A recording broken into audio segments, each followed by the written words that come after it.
Aquí hablamos de rock de forma diferente.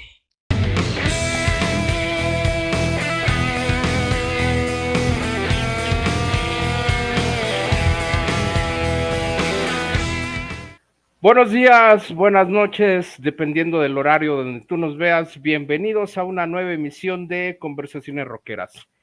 Bueno, amigos, pues hoy es mi cumpleaños y lo quiero festejar con todos ustedes. Hoy es 17 de febrero y hoy tenemos un programa nuevo. Hoy vamos a platicar de la literatura en el rock. Yo sé que a algunos les gusta que hablemos de libros en específico y aprovechando que estuve unos días ahí un poquito enfermo, aproveché, valga la redundancia, para volver a leer algunos libros de mi pequeña colección. Bueno, y hoy tenemos un programa que se titula 12 libros para leer en todo el año. Bueno, y vamos a comenzar rápidamente con uno de los mejores libros que yo he leído, de Iron Man, de Tony Iommi. Ya lo había mencionado en algún programa de esos que hice al principio en el canal, pero este libro es fundamental, sobre todo para los que nos gusta Black Sabbath, para los que queremos conocer la historia de Black Sabbath, los inicios de Tony Iommi, el famoso accidente que sufrió en la fábrica cuando perdió un dedo, cómo empezó a tocar la guitarra, cómo se formó Black Sabbath, pero para mí lo más atractivo fue la relación que tenía Tony Iommi con Dio, cómo lo conoció, cómo empezaron a trabajar juntos, cómo fueron creando ese gran álbum Heaven and Hell, las giras que hizo con Dio, las sesiones de grabación del siguiente disco, Mob Rules, y detalles como la presencia de Glenn Hughes o de Geoff Nichols, que era el tecladista, que no dejaban trabajar a Iommi, y Iommi tenía la presión de grabar el Mob Rules porque se le venía el tiempo encima y porque los estudios de grabación, recuerden, se contratan por determinado tiempo para que una banda pueda hacer su grabación, y si tú no lo aprovechas, pues se puede ir al carajo, al caño, todo el tiempo, toda la dedicación que tienes para grabar un disco. Bueno, y también hay un capítulo de este libro que es de los más emotivos, Despedida para un amigo. Lo escribe Tony Iommi para Dio y cuenta cómo lo fue a ver al hospital, cómo Dio había perdido un poco su salud, y cuenta detalles a Iommi como que Dio era súper amable, súper accesible con los fans, que siempre tenía tiempo para una foto, para un autógrafo, para firmar un disco, que Dio atendía a todos los fans, que siempre trató de ser muy cálido para los fans, muy amable, y esos detalles lo hacían más grande. Entonces Tony Iommi nos platica una serie de detalles que te van involucrando en la historia de Black Sabbath. Bueno, siguiendo esa misma línea sabbatiana, les quiero presentar otro de mis libros favoritos. Yo soy Ozzy. Obviamente, este libro me pareció espectacular.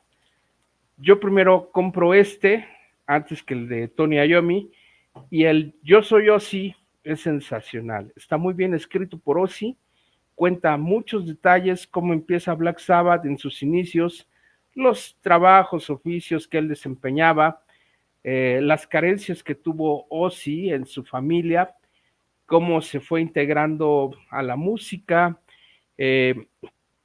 problemas que se fueron dando con la formación de Black Sabbath a lo largo de los años, y cómo su marcado problema de drogadicción y alcoholismo le cuesta su salida de Black Sabbath, pero sí era tan grande que logra reinventarse como el ave fénix, y hace una gran carrera solista, toda la etapa que tuvo con Randy Rhoads, el famoso accidente de Randy Rhoads, que finalmente le cuesta la vida en una gira de la banda de Ozzy por Estados Unidos, y más detalles que proporciona Ozzy de lo que es toda su gran carrera musical. Muy recomendable, súper divertido este libro, para fans de Black Sabbath o no fans de Black Sabbath. Bueno, y obviamente, pues ya que hablamos de Ozzy y de Tony Iommi, pues necesito presentarles otro libro que pues a mí en lo particular me gusta mucho,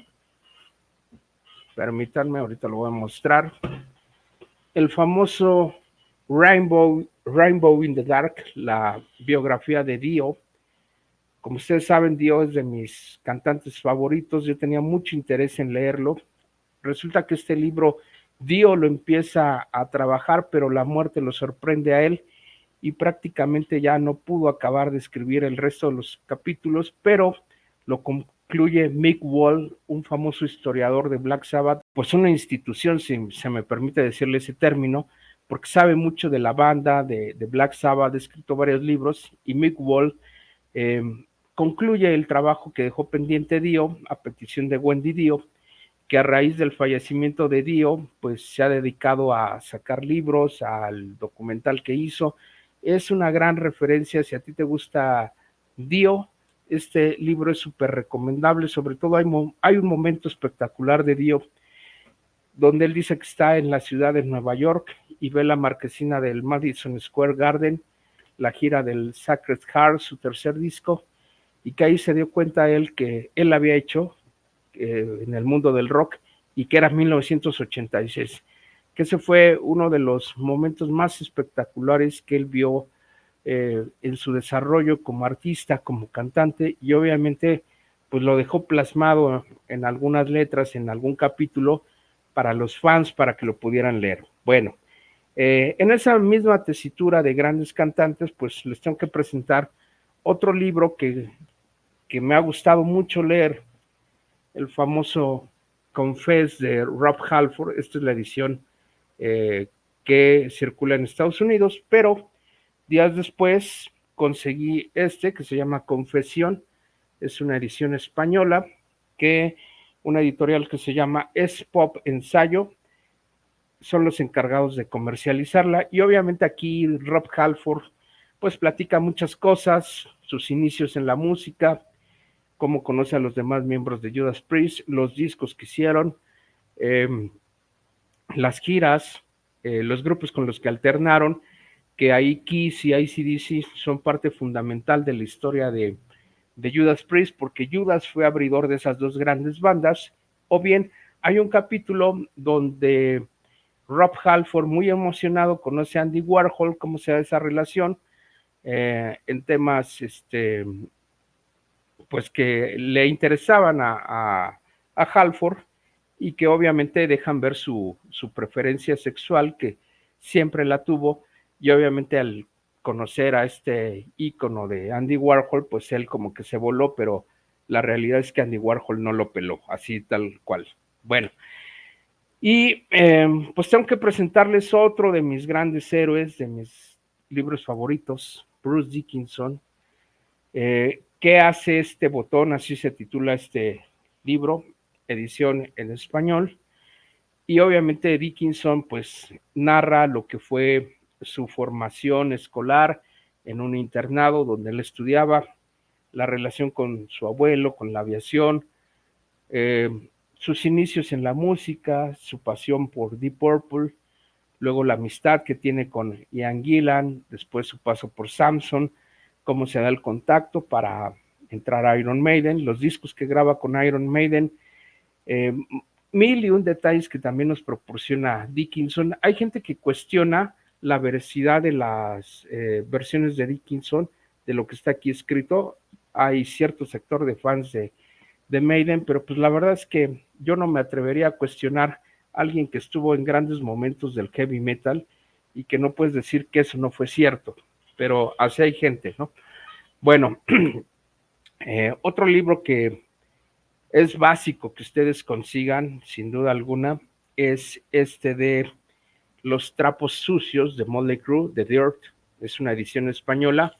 Se la recomiendo, es un libro pues bastante grueso, pero muy entretenido. Los trapos sucios es un título que da pauta, es el argumento toral para que hagan la famosa película de Netflix, que todo el mundo la conoce, pero en mi opinión está mucho mejor el libro que la película, porque en el libro Motley te platica de sus inicios, de músicos contemporáneos de los 80s, de la zona de Los Ángeles, problemas que tuvieron para grabar sus primeros discos, contratos de grabación, problemas personales, el famoso accidente de Vince Neil, que lo llevó a la cárcel. ¿Qué más? El accidente que también tuvo Nikki Sixx, que durante unos minutos estuvo muerto, y mil y un detalles que te van adentrando en el mundo de The Dirt. Si te gustó este libro de The Dirt, yo te puedo sugerir otro libro para que complementes la lectura y para que recrees esa gran época de Los Ángeles. Y tienes que leer Nothing But a Good Time. Se llama igual que una canción del grupo Poison, pero pues la verdad es de mis últimas adquisiciones. También tiene mil y un detalles. Hay detalles o situaciones curiosas, como ustedes sabían que Mick Mars, el ex guitarrista de Motley Crue, que toda su carrera estuvo con Motley, en algún momento fue tentado por la banda de Accept para formar parte de Accept.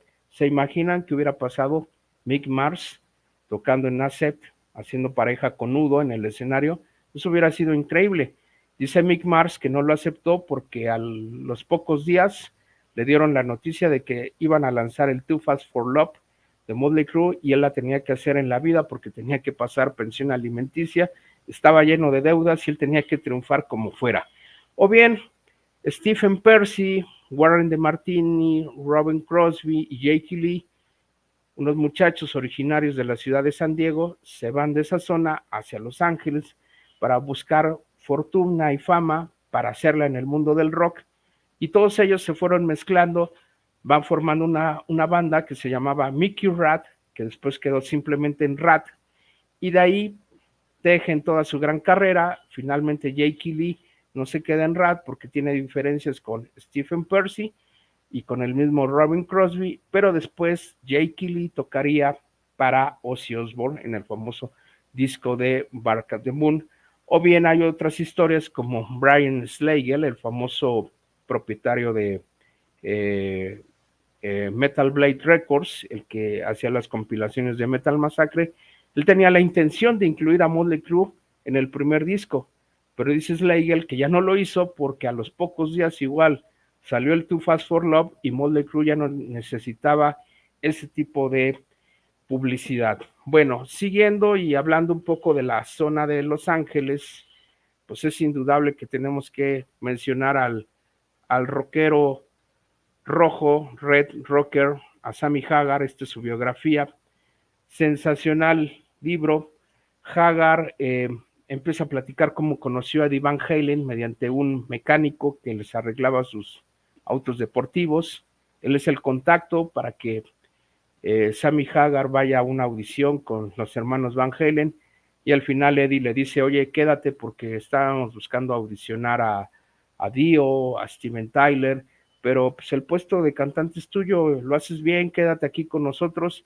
Y es cuando se da esa amalgama entre ellos dos para empezar a grabar 5150, y hay más detalles que Sammy Hagar revela en este libro, el cual se lo recomiendo ampliamente. Bueno, uno de los grupos que más le gusta a Sammy Hagar sin duda es The Who, y aunque The Who propiamente no sería hard rock, o si ustedes gustan, es un rock clásico, The Who influenció a muchas bandas, y qué mejor la biografía de Pete Townshend, que se llama Who Am I, ¿Quién soy yo? Memorias, y Townshend pues nos platica de muchos detalles de cómo empezó The Who, los primeros días, cómo llegó Kid Moon a tocar con ellos, cómo un cantante que respondía al nombre de Robert Plant se fue a probar a The Who cuando The Who todavía no le daba el puesto a Roger Daltrey,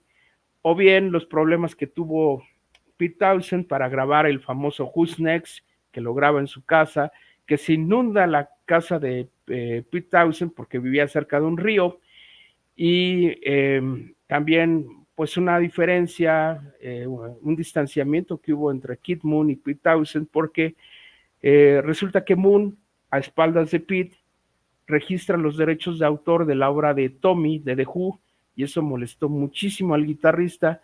No se hablaron durante cierto tiempo y fue una herida que le tardó mucho tiempo a Pete Townshend en sanar esa diferencia con Kid Moon. o bien la misma muerte de Kid Moon, cómo la describen, cómo se enteran los miembros de The Who.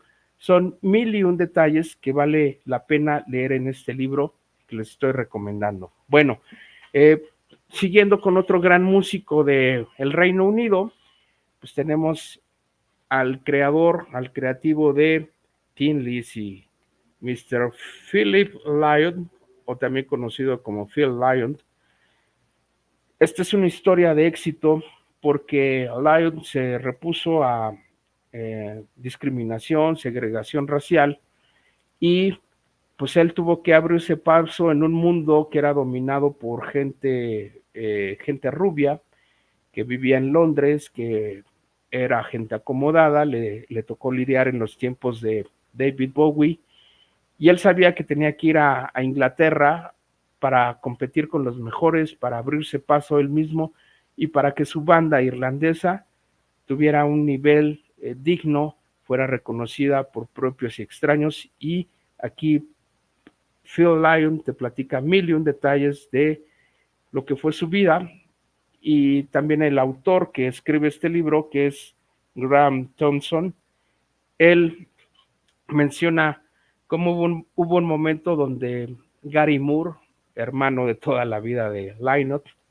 no fue al funeral de Philip, y obviamente eso pues le pegó un poco a la familia que no fuera Gary Moore. También tenían diferencias creativas, pero pues a veces así son los grandes músicos, a veces no tienen la mejor actitud en situaciones personales, no siempre pueden estar de buenas, pero este libro es revelador de muchas cosas de Tin Lizzy. Bueno, obviamente hay un libro que es indispensable que ustedes traten de conseguirlo: Nacer, Crecer, Metallica, Morir. Lo he mencionado en varios programas. Son dos autores, Paul Brannigan y Ian Wingwood. Estos dos autores hicieron una gran investigación de Metallica, con entrevistas de la época, con amigos de Metallica, de muchos lugares donde Metallica se fue formando, con bandas que alternaron con ellos, familiares que dieron sus versiones, como Lars se va a Inglaterra y vive un tiempo en la casa de Lemmy, como Lars, un tenista frustrado, llega a Estados Unidos, proveniente de Dinamarca, y empieza a tocar. Era un poco malo para la batería, con el tiempo fue mejorando. Y o la muerte de Cliff Burton en una gira del Master of Puppets de Metallica en Europa. Detalles que son importantes conocer de Metallica, seas fan o no lo seas, así como el proceso creativo de grabación de los discos que hizo Metallica. En fin, podríamos seguir hablando de todos estos libros. Vamos a cerrar con este último que les quiero presentar, Slash, que siempre es muy cuestionado, muy polémico, pero ¿qué creen? Este es un gran libro, porque Slash cuenta momentos de su infancia, de su adolescencia. Slash platica cuando David Bowie iba a su casa. ¿Y por qué David Bowie iba a la casa de Slash? Bueno, primeramente, el antecedente es que Slash nace en Inglaterra y de pequeño se va a vivir a Estados Unidos, a California, y luego su mamá, que le hacía el vestuario a David Bowie para sus presentaciones, la mamá de Slash tuvo una relación sentimental con Bowie, y Bowie es quien invita a Slash a su primer concierto, y Slash, al ver a Bowie, dice: yo quiero desempeñar ese trabajo, yo quiero ser un guitarrista como el que trae Bowie. Y ahí es donde Slash decide su camino dentro del mundo del rock para pues desarrollar su gran carrera que finalmente la ha hecho a lo largo de los años. Después empieza a hablar de cómo se formó Guns N' Roses, aunque hay que hacer un paréntesis: Slash y Steven Adler eran muy amigos de la infancia, prácticamente todo el día estaban juntos, y eran días de bicicleta, días de diversión, de andar en la calle.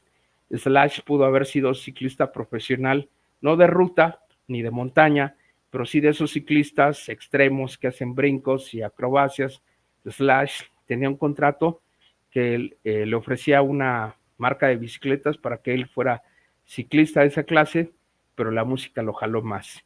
De su relación con Steven Adler, amigos de toda la infancia, Adler, un fanático enfermo de Kiss, adoraba Kiss, y después cuando Paul Stanley, el cantante de Kiss, quería producir a Guns N' Roses, llega un momento donde Slash le dice, oye, no te queremos como productor, muchas gracias por apoyarnos, pero nosotros vamos a hacer nuestra propia carrera porque no queremos que modifiques el estilo de la banda. Y ahí Slash, con una gran autoestima y confianza en su persona, le da las gracias a Paul Stanley y le dice, no, el Appetite for Destruction, nosotros lo vamos a grabar como nosotros queramos, no necesitamos de tu presencia. Y es un gran cañonazo ese disco. Hay 1000 historias que Slash te cuenta en este libro y la verdad es muy recomendable que lo puedas conseguir. Y hoy quise compartir con todos ustedes esto, es como un autorregalo para mí, un regalo para todos ustedes, hacer una selección de los mejores libros que podrías leer a lo largo de un año. Por eso se llama 12 libros para leer en el año, porque obviamente hay momentos donde tú puedes leer muchos libros y hay otros donde no lo podrías hacer, pero cuando estás un poco enfermo y tienes que guardar reposo, a veces un libro es el mejor compañero. Se dice que en México al año hay personas que leen 3 libros y medio, y en el mundo hay veces que se lee alrededor de 4,5 libros o de 5. Se dice que un buen lector compra 50 libros al año y un voraz lector llega a comprar 80 libros al año. En fin, son solo cifras, pero recordemos que todos estos libros nos dan un contexto, un respaldo para hablar de muchas historias en el rock, de muchos sucesos, de muchos discos, de muchas giras, y eso es lo que le da valor a la lectura y es algo que tú puedes disfrutar al igual que la música. Y recuerden que el rock también se lee. Y amigos, lo que siempre digo, escuchen rock en el formato que sea. Y nos estamos saludando en la próxima emisión de Conversaciones Rockeras. Un abrazo para todos ustedes.